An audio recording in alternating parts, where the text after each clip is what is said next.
Hi hello నమస్తే. నేను మీ doctor సరళ మాట్లాడుతున్నా, ప్రజ్ఞ హాస్పిటల్ మేడ్చల్ నుండి. ముందుగా మహిళలందరికీ మహిళా దినోత్సవ సందర్భంగా శుభాకాంక్షలు. Happy women's day to you all. So ఈ మహిళా దినోత్సవం సందర్భంగా మనము మన గురించి కొద్దిసేపు మాట్లాడుకుందాం ఈరోజు. ఒక చిన్న కథ చెప్తా మహిళల గొప్పదనం గురించి. సో ఒక చిన్న బాబు స్కూల్ నుండి ఒక చిన్న స్లిప్ తీసుకొని వచ్చి వాళ్ళ మదర్కి ఇస్తాడనమాట. మమ్మీ ఇది టీచర్ ఇచ్చింది, నిన్నే ఓపెన్ చేయమన్నది, నన్ను చూడొద్దన్నది, ఇదేంటో చూడు మమ్మీ అని ఇస్తాడు. వాళ్ళ మదర్ అది ఓపెన్ చేసి చదివి మూసేసి ఒక బుక్లో పెట్టేస్తుంది. తర్వాత అడుగుతాడు బాబు, ఏం రాశారమ్మా అందులో అని అంటే, ఏం లేదు నాన్న, నువ్వు చాలా ఎక్సలెంట్ ఉన్నావట, నీకు వాళ్ళకి చెప్పడానికి టీచర్స్ అందరికీ నీ నాలెడ్జ్ రీచ్ కాలేకపోతున్నారంట, అందువల్ల నేను ఇంటి దగ్గరనే నేర్పించుకోమన్నారు నాన్న. సో నువ్వు రేపటి నుండి స్కూల్కి ఏమి వెళ్ళొద్దు, నా దగ్గరే నేనే నేర్పిస్తాను నీకు అని చెప్తుందనమాట. సరే అమ్మా అంటాడు. తర్వాత కొన్ని రోజులు ఆ బాబు తన తల్లి అన్ని చదువు విద్య బుద్ధులు అన్నీ నేర్పి ఆ బాబు పెద్ద అయ్యాక థామస్ అల్వా ఎడిసన్ అవుతాడనమాట.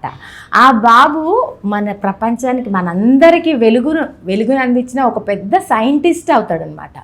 ఒకరోజు వాళ్ళ మదర్ ఎక్స్పైర్ అవుతారు, చనిపోతారు. అప్పుడు ఆ బుక్స్ అన్నీ సర్దుతుంటే ఆ సెల్ఫ్లో ఆ చిట్టి అదేదైతే లెటర్ వాళ్ళ టీచర్ ఇచ్చింటుందో ఆ లెటరు ఆ బాబుకి దొరుకుతుంది, ఎడిసన్కి. సో అది చదివి ఓపెన్ చేసి చదువుతాడనమాట.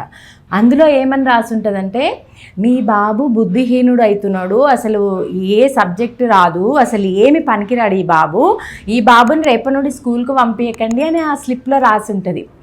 అది చూసిన తర్వాత ఎడిసన్కి ఇంకా ఎమోషనల్ అయిపోతాడనమాట. సో ఒక తల్లి గొప్పదనము, ఒక తల్లి తలుచుకుంటే ప్రపంచాన్ని మార్చగలదు, ఒక తల్లి తలుచుకుంటే ఒక ఫ్యామిలీని మొత్తం మార్చగలదు. సో అంత శక్తి ఒక మహిళకి, ఒక తల్లికి ఉంది. సో అంత మార్చి శక్తి కలిగిన మనందరం మహిళలందరము కూడా మన హెల్త్లన్నీ కాపాడుకోవాలి, మనం స్ట్రాంగ్ ఉండాలి.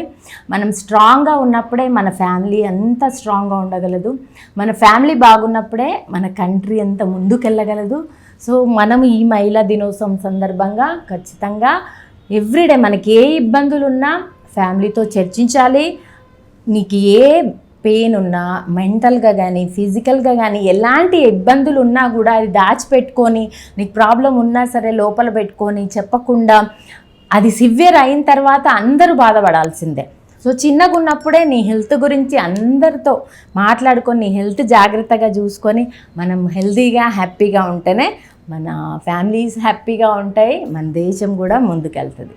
సో వన్స్ అగైన్ అందరికీ మహిళా దినోత్సవ శుభాకాంక్షలు. Stay happy and stay healthy. Thank you. మళ్ళీ వీడియోలో కలుసుకుందాం.